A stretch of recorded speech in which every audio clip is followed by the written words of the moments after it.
Hi there, everybody. I have just started the recording for our presentation today. Let me just see if there's anybody else in the waiting room here. All right.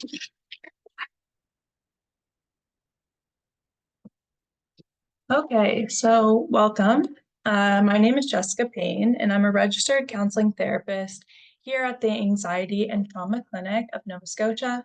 During this presentation today, we will discuss what it's like living with social anxiety, explore symptoms and the impact that social anxiety can have on one's life, the causes and risk factors for developing social anxiety, how social anxiety can be explored in therapy or counseling, and coping skills or protective factors to help those who may be experiencing social anxiety um, or learn how to protect yourself from developing it in the future. This presentation might be helpful for clinicians or students who are looking to learn more about social anxiety and how they can support their clients with social anxiety. But it can also be helpful for those who experience social anxiety themselves and want to learn more about the topic and more about practical tools that they can use to manage that anxiety. If you happen to have any questions, or comments, feel free to send them in the chat.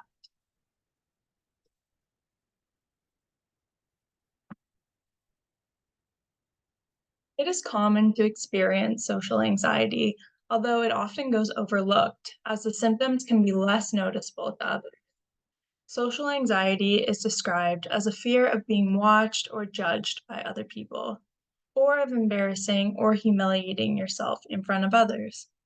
The fear often feels uncontrollable and interferes with your daily life. The fear experienced by some that experience social anxiety might feel out of proportion to the situation, and sometimes you might not even be able to control it or notice that it's showing up. The feelings of anxiety may be specific to certain situations, such as social or performance-related situations, like going to a social event or even giving a presentation in class. It can also occur at different parts of your life and be more situational and related to those types of factors. If the anxiety and discomfort become so extreme that it interferes with daily functioning, then it may be described as social anxiety disorder. Social anxiety often occurs more in women than in men. Some common triggers of social anxiety involve everyday social situations or interactions that may be things some of us take for granted. For someone with social anxiety, these situations can lead to intense worry or feelings of self-consciousness. Situations that can act as triggers for those who have social anxiety may include interacting with others, which may be strangers, but could also be friends or family or even peers. These small interactions, such as greeting a coworker or even talking to a cashier at the grocery store, could feel really overwhelming for somebody that experiences social anxiety. Another common trigger is making eye contact with others or even initiating or engaging in conversation. Eye contact can feel too vulnerable or overwhelming, maybe even too intense, because it creates a sense of being watched or assessed by another person. Starting or maintaining a conversation with somebody may also be really difficult because of fears of awkwardness, silence, or not knowing what to say. Social anxiety can also make everyday tasks difficult, such as eating or drinking in front of others. People might worry about being watched by somebody else while they do these daily tasks, like eating or drinking, and fear that they'll do something that's embarrassing, like spill a drink on themselves. It is important to note that triggers or symptoms of social anxiety may not always be noticeable to others, or even to the individual that's experiencing that anxiety. Sometimes these symptoms or triggers may be unconscious, and we may not be able to recognize or even label them, and that trigger can oftentimes go unidentified. It is important to note that This is common for people, and if that's something you're experiencing, then it might be worth bringing some attention to.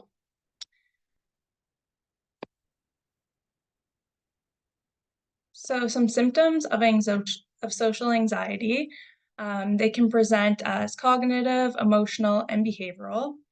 I've broken it down here into the two main areas, so cognitive and emotional symptoms and behavioral and physical symptoms. To take a look at the cognitive and emotional symptoms, this may appear as fear of situations involving unfamiliar people. Social anxiety is typically more common around strangers or people that you don't know very well, but it can also come up when you're around people that you do know, like your friends and family.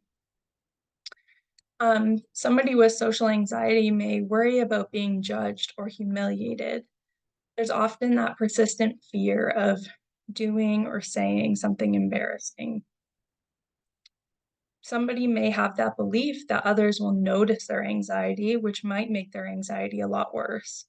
Many people with social anxiety assume that their anxiety is obvious and that others can notice it, but sometimes nobody else really knows. You may experience dread or overthinking of upcoming social events. This might look like rehearsing conversations and getting prepared for those social events, or imagining worst case scenarios about the event that's coming up. Those with social anxiety may experience self consciousness and overthinking. Oftentimes, those with anxiety or social anxiety have heightened awareness of themselves. And in those social situations, they may think that others are looking at them or watching them, which can lead to overthinking and oftentimes repetitive negative thoughts. So now let's take a look at the behavioral and physical symptoms of anxiety, social anxiety. So avoiding social or performance-related situations. This might look like out on social events or skipping out on a presentation for your class, making excuses, or even turning down invitations to social events. Someone with social anxiety may oftentimes leave social events early. Even if they've attended the event, their anxiety might feel so overwhelming that it makes them want to exit as soon as possible. Somebody with social anxiety may also speak softly or very little. They might do this to try to minimize the attention on themselves and stay quiet and talk in a low voice. They may also have difficulty making eye contact and avoid that to be seen or judged by others, as we mentioned previously. Those with social anxiety may also have physical signs or symptoms as well. This might look like blushing, sweating, trembling, having tense muscles, having a racing heart or that feeling like you're having a heart attack, or feeling nauseous or having an upset stomach. Sometimes these symptoms can even be mistaken as medical conditions because they become so severe. Together, these cognitive and emotional and behavioral and physical symptoms make social situations feel really uncomfortable for those who experience social anxiety, but it can also make those social situations feel really overwhelming, which often leads to isolation or significant impacts on one's daily functioning. Social anxiety isn't just an experience that adults have. It often begins in childhood or adolescence. Here are some ways that it shows up in children and teens. Children and teens may avoid school or social activities. They might frequently miss school or avoid extracurricular activities because those situations might feel really overwhelming. They might also have difficulty making friends. They might want to create friendships and want to have friends at school or at extracurricular activities, but be so scared or shy that they are unable to do so. Those children with social anxiety may also even complain of stomach aches or headaches, like those physical symptoms we talked about. They may also refuse to speak or participate in social events or activities. In school or group settings, the child might stay silent or shut down to avoid having attention on themselves.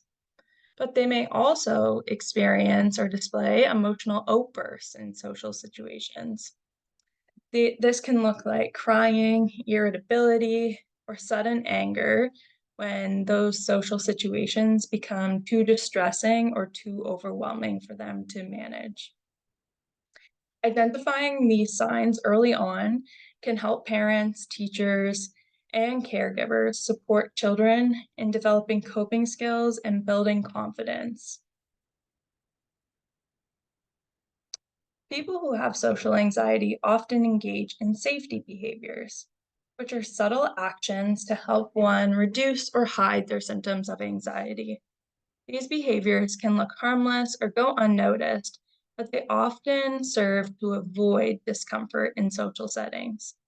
For example, somebody might focus on their phone during a conversation and use it as a shield to help avoid that social interaction and prevent, them feeling awkward in that social environment.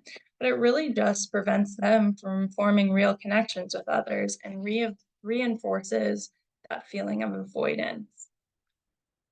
One with social anxiety might also stand far away from others and keep that physical distance to feel safer. Or they may be constantly checking their appearance and be scared that others are judging them, so they want to make sure that they are looking the best. Although safety behaviors provide temporary and brief relief, they actually make anxiety worse in the long run by reinforcing those feelings of anxiety. Because the person doesn't face their anxiety or their fears directly, the anxiety will rarely improve. Avoiding those situations can actually teach your anxiety that those situations are really dangerous or like reinforce that fear, which then reinforces that anxiety. Understanding and reducing safety behaviors is an important step in treating social anxiety so you can break that cycle of avoidance. Those who experience social anxiety may notice that their symptoms change over time and become worse during times of stress or change. During times where things might be a little more chaotic in your life, you may be more likely to experience social anxiety because of that increased vulnerability. Avoiding situations that cause anxiety may feel helpful in the short term. The anxiety is likely to continue on. You may be familiar with that cycle of anxiety or the cycle of avoidance, which explains why that those feelings of anxiety continue to carry on. When somebody encounters that situation again in the future, the anxiety might actually be more intense because they didn't address it directly or head on the first time around. Social anxiety does not have one single cause. It's complex and it's influenced by several different factors. But here's what we know.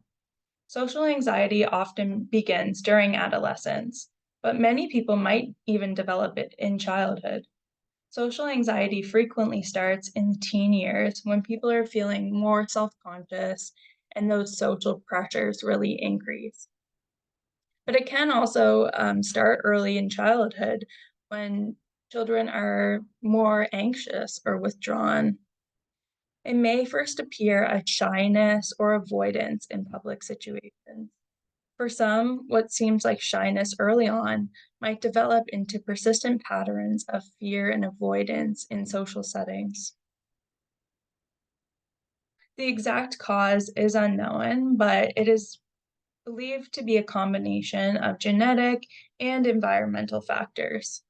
The research suggests that likely can be inherited if your family maybe has a history of anxiety, but also life experiences play a major role in the development of social anxiety. These life experiences might be things like bullying, critical parenting, trauma, or stressful social experiences that contributed to that feeling of anxiety.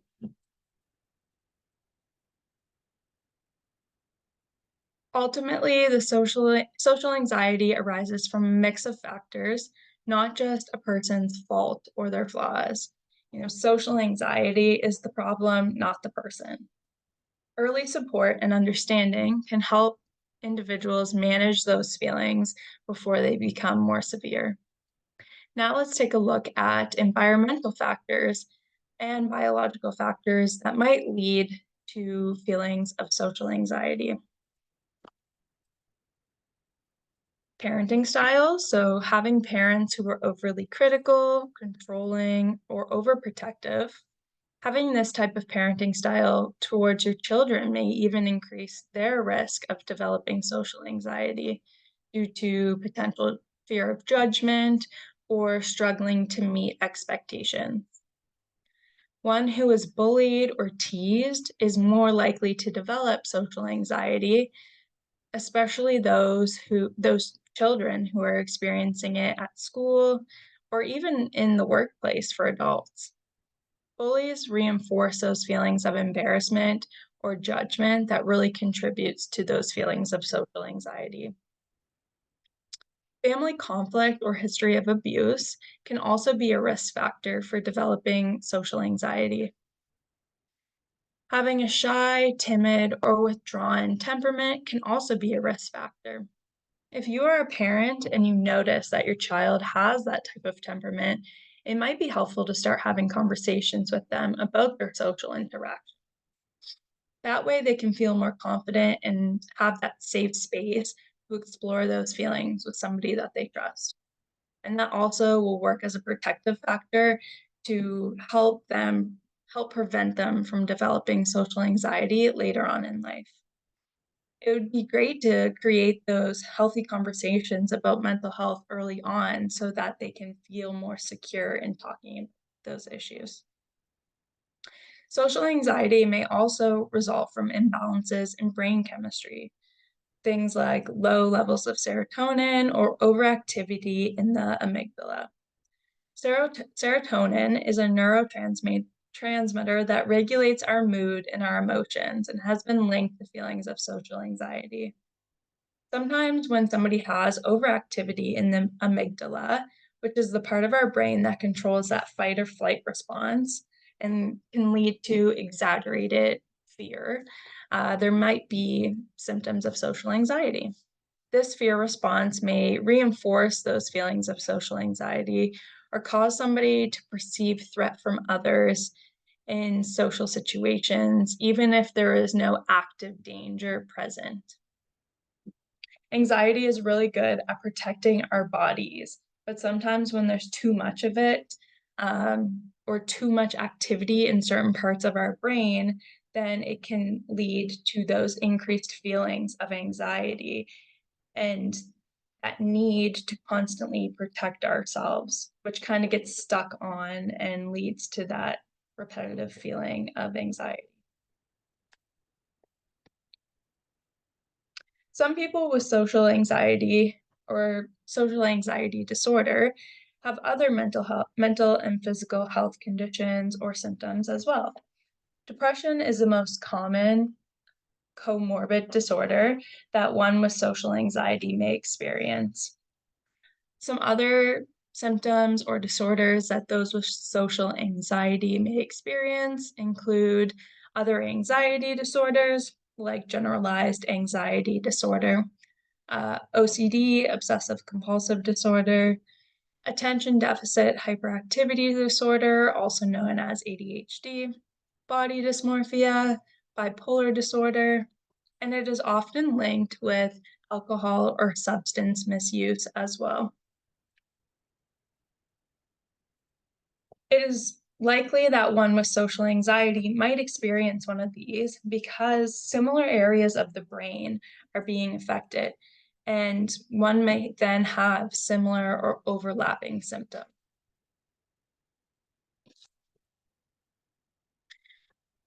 Social anxiety has been linked to alcohol and substance misuse, especially for teens or young adults. who use alcohol or substances to try to limit those feelings of anxiety in social situations.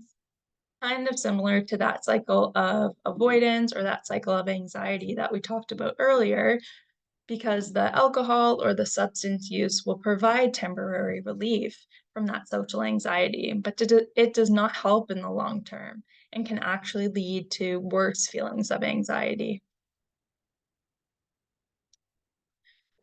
So, exploring social anxiety in therapy. Therapy provides a safe and supportive environment to explore thoughts, emotions, and behaviors associated with social anxiety. Through this process, individuals can gain insight into their causes of anxiety or learn more about their symptoms. They can also learn effective coping skills or strategies to navigate their anxiety, and they can gradually build confidence in social situations. Understanding how social anxiety is assessed, diagnosed, and treated can help both clients and clinicians work together towards creating meaningful change in that individual's life. Some aspects of therapy we will review later on are receiving a diagnosis for social anxiety disorder, treatment and therapeutic approaches for social anxiety, and alternative approaches that may help one reduce their feelings of social anxiety. People can experience social anxiety without meeting the full criteria of social anxiety disorder. A diagnosis of social anxiety disorder depends on the intensity and the frequency of somebody's symptoms. In order to receive a diagnosis, a person must meet a specific criteria of symptoms, and those symptoms must have a certain impact on their daily life. Typically, those with social anxiety disorder experience fear that is so severe that it significantly impacts almost every single area of their life. This can be daily functioning, like day to day tasks, their school, their work, their relationships, or even their perspectives on the world around them. Someone with social anxiety disorder may also experience serious distress about their symptoms and find it incredibly difficult or almost like it feels impossible to regulate their emotions and those feelings of anxiety. Those who have social anxiety disorder also experience social anxiety in most or every area of their life, not just in larger social situations or unfamiliar situations.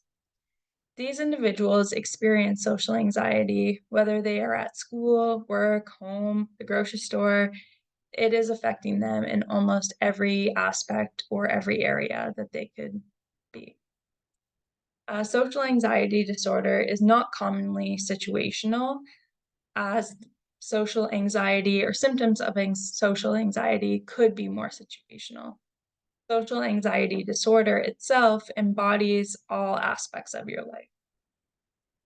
If you think you might have social anxiety disorder and you attend therapy, your therapist may use assessment measures to assess that social anxiety or open up the conversation to explore those symptoms further. If social anxiety is experienced in only a few or less than most areas of your life, you could potentially receive a diagnosis for generalized anxiety disorder. Something important to note is that not all clinicians in Nova Scotia can actually provide a diagnosis for social anxiety disorder or really any disorder, but they can work through those symptoms with you and open up the conversation to explore how you can manage those symptoms and improve your overall well being. If you are hoping to get an assessment or a diagnosis, you may want to seek support from somebody like a psychologist or a certain clinician that can provide you with that appropriate diagnosis.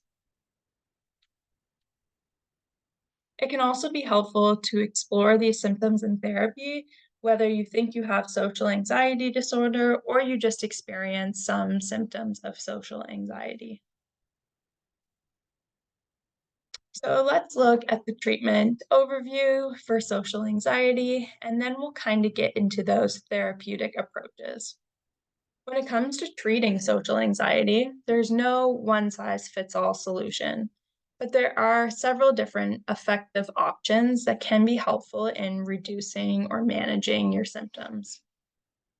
Treatment often includes psychotherapy or talk therapy, the use of medication, or even a combination of both.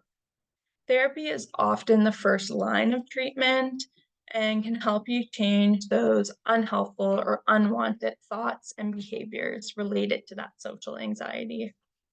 Medications like SSRIs can also help manage symptoms, especially when combined with therapy. The best approach really depends on what the individual wants and needs, their preferences, and even health related factors.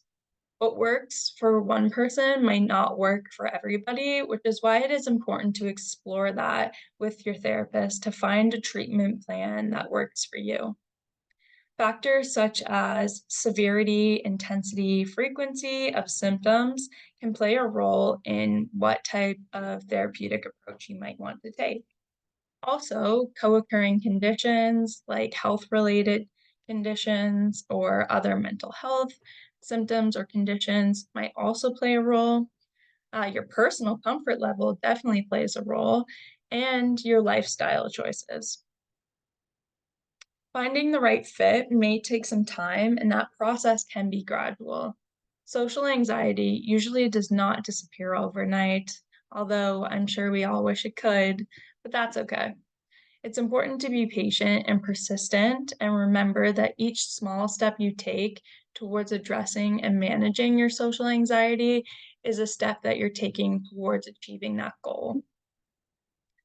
By taking those steps, you'll also be moving towards facing your fears and building confidence within yourself. The goal of therapy is to really take that control back from your social anxiety and give you the right supports, work through the right interventions, and help you learn how to manage your social anxiety so that you can live your most fulfilling life.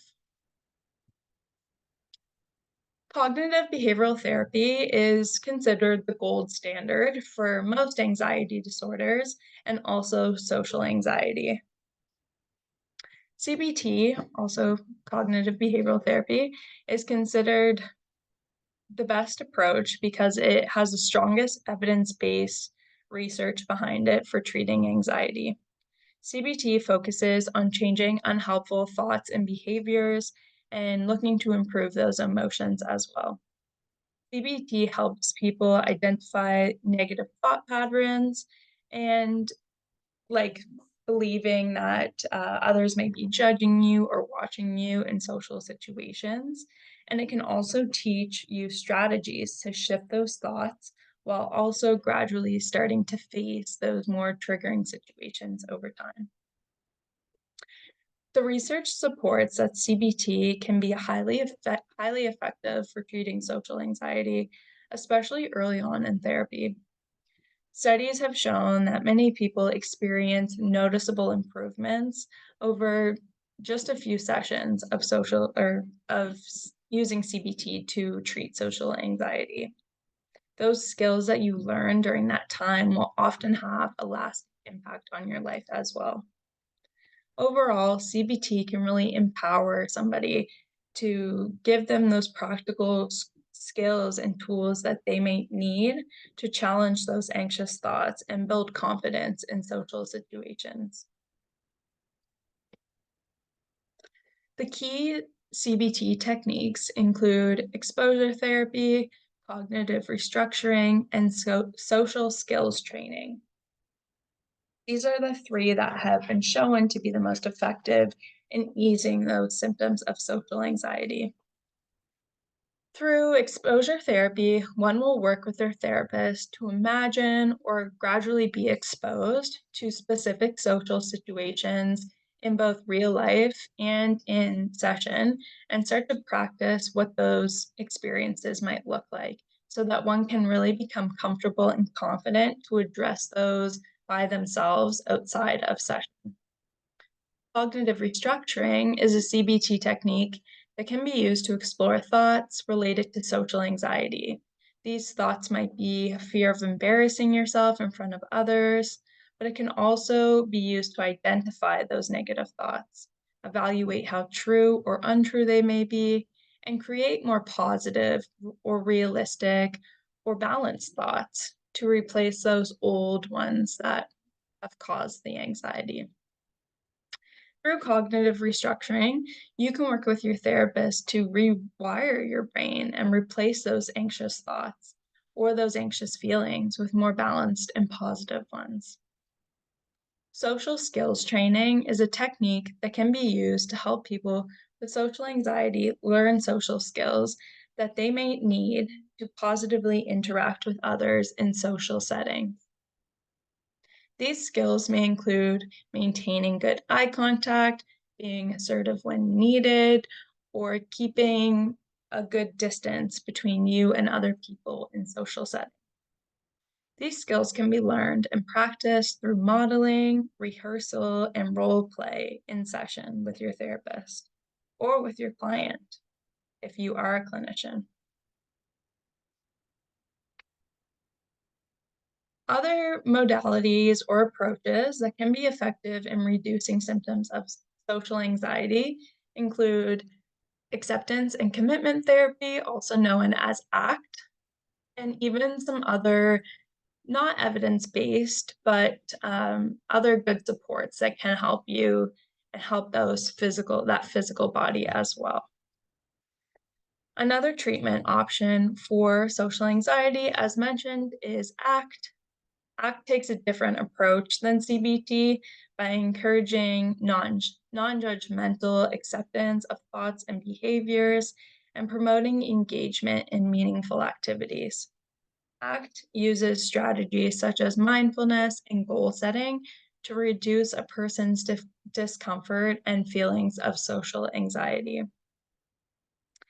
There is a growing body of research demonstrating that that ACT has a great effectiveness in treating social anxiety disorder and symptoms of social anxiety. Some other strategies or approaches that might be helpful in managing those feelings of anxiety could include yoga, meditation, hypnotherapy, or massage therapy. Those can be really helpful to help your physical body relax so then you can focus on helping your mental health as well. Sometimes people might find it effective to use medication to help with social anxiety and treating those symptoms as well.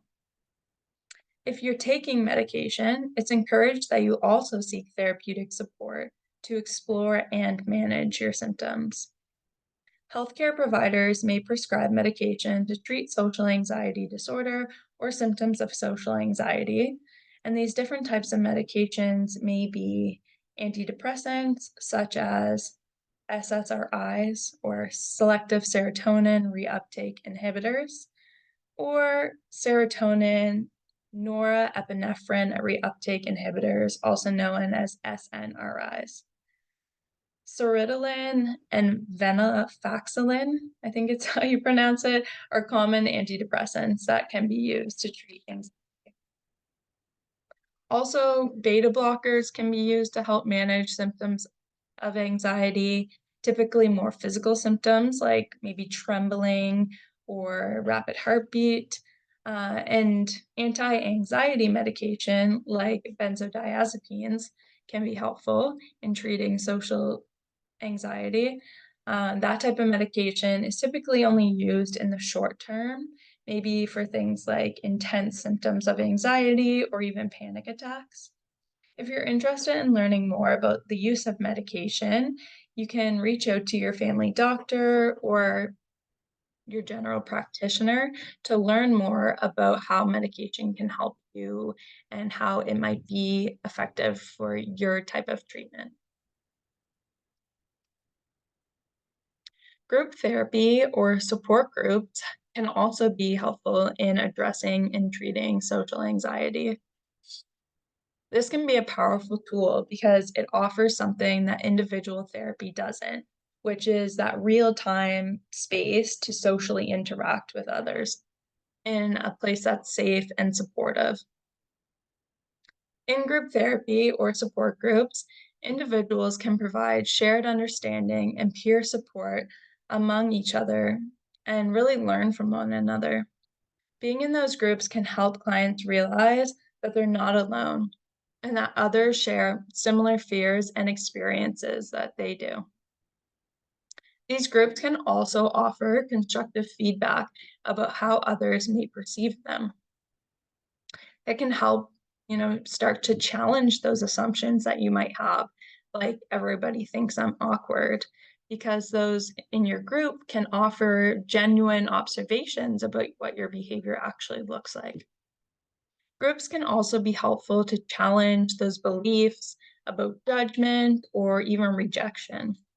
Seeing how others interpret social situations differently can help challenge fears of constant criticism, rejection, or even feeling alone. Group therapy or support groups can encourage individuals to learn from one another, learn different coping skills from each other, and hear each other's success stories, which help reinforce that feeling of positive growth. Hearing what's helped each other, like breathing exercises or positive self talk, maybe even gradual exposure to those triggering situations, can help motivate and inspire new approaches or skills to manage your social anxiety. Groups provide a real life space to practice and build confidence, improve your communication, and start to rewrite those anxiety driven narratives that one might have about themselves and how they interact in a social environment. If you're interested in group therapy or support groups, I encourage that you check them out online, maybe even take a look into Psychology Today and see what's offered in your area. Now we'll review some coping skills and protective factors for social anxiety.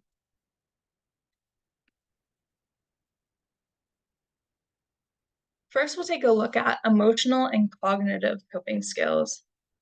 These might look like mindfulness and grounding techniques, so practicing staying present in the moment to reduce those anxious thoughts about future social events. Deep breathing or relaxation exercises, which might look like grounding strategies such as belly breathing or diaphragmic breathing, progressive muscle relaxation, body scans, squeezing your muscles, letting them go, guided imagery to calm your body's stress response. So, imagining like that safe space, taking you to a place that you wish you were, somewhere nice, like on the beach on vacation. Positive self talk, challenging negative thoughts, and replacing them with more balanced ones. Also, having that more compassionate self talk, self kindness as well.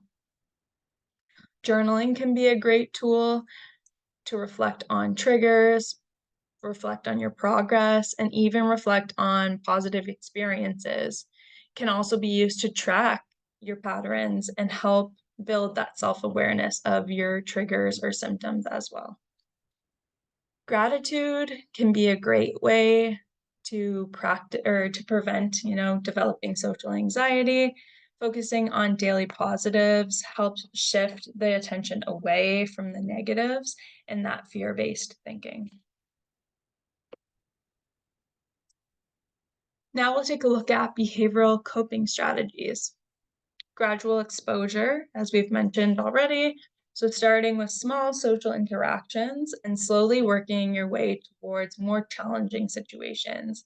This is best done with the support of a clinician or a therapist, because if you're doing it on your own, it might be easier to misjudge that window of tolerance. And you want to be able to work in a way that really supports you and your growth without things becoming too distressing for you.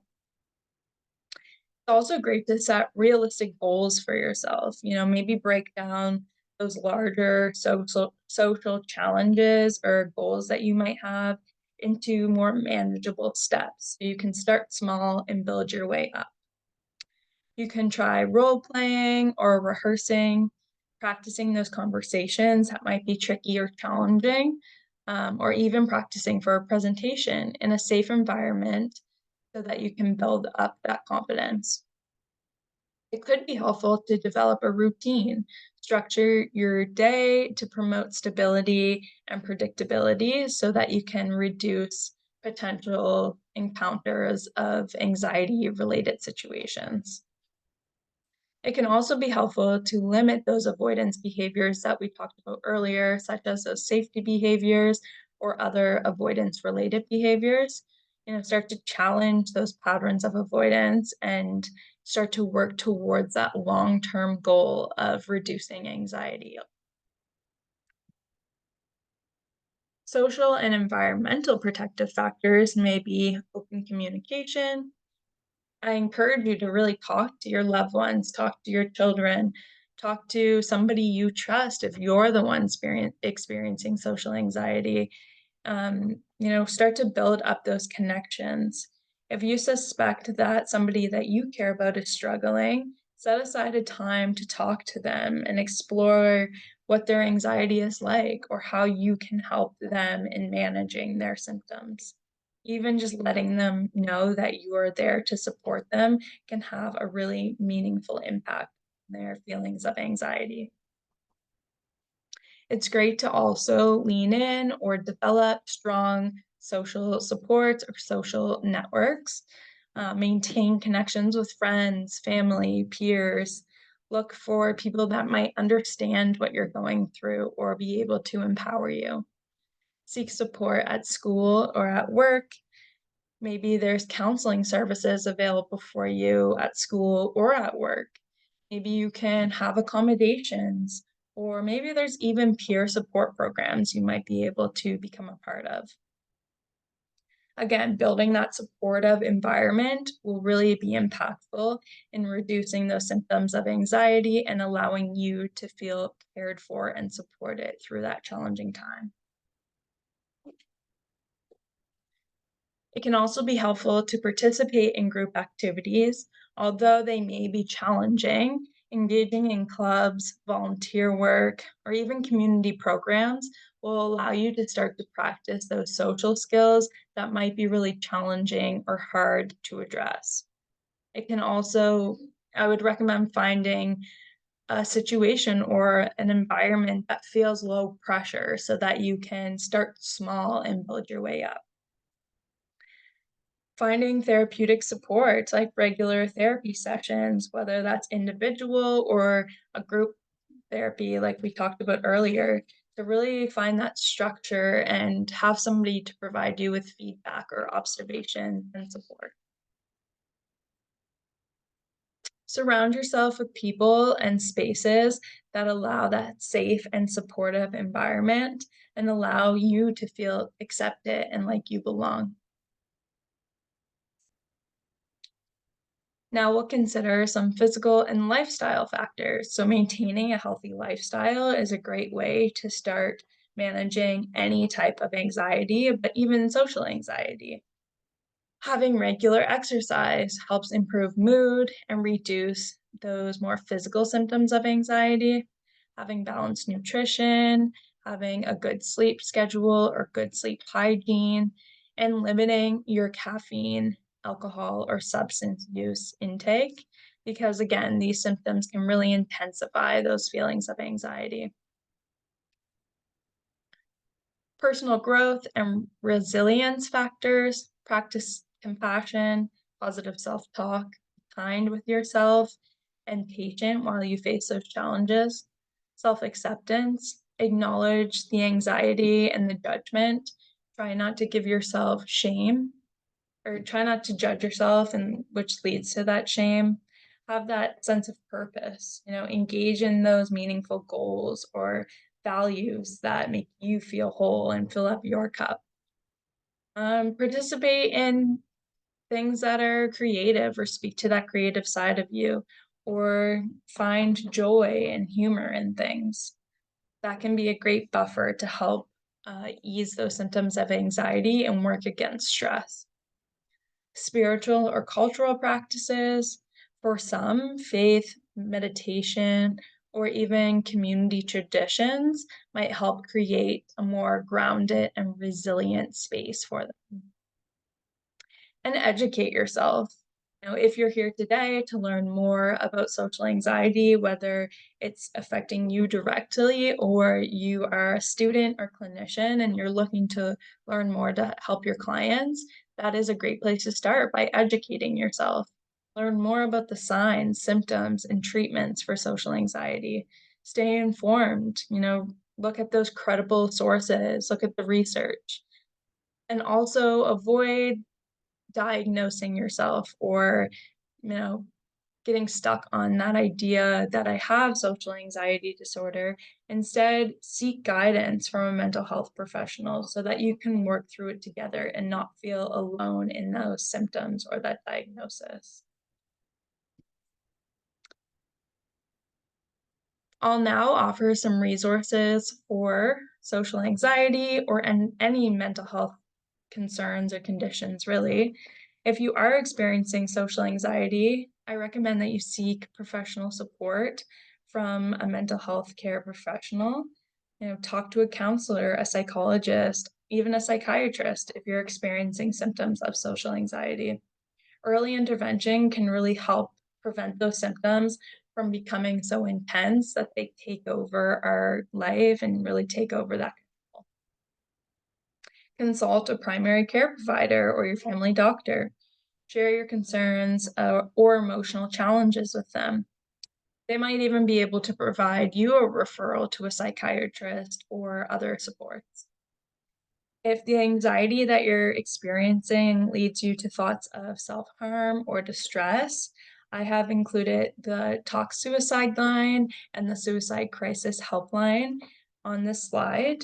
I encourage you to reach out for support if you feel like that's needed. You can actually call or text the 988 number, which makes it helpful and more convenient for those as well. Here are some local resources. Some of them have to do with, addressing that anxiety, that depression. Some of them are more community-based. It really depends on what you're looking for, but I encourage you to even do a brief Google search of what kind of resources are in your area and how you can start working to managing your social anxiety. I also provide counseling at the Anxiety and Trauma Clinic that is aimed at addressing various symptoms of anxiety as well as social anxiety.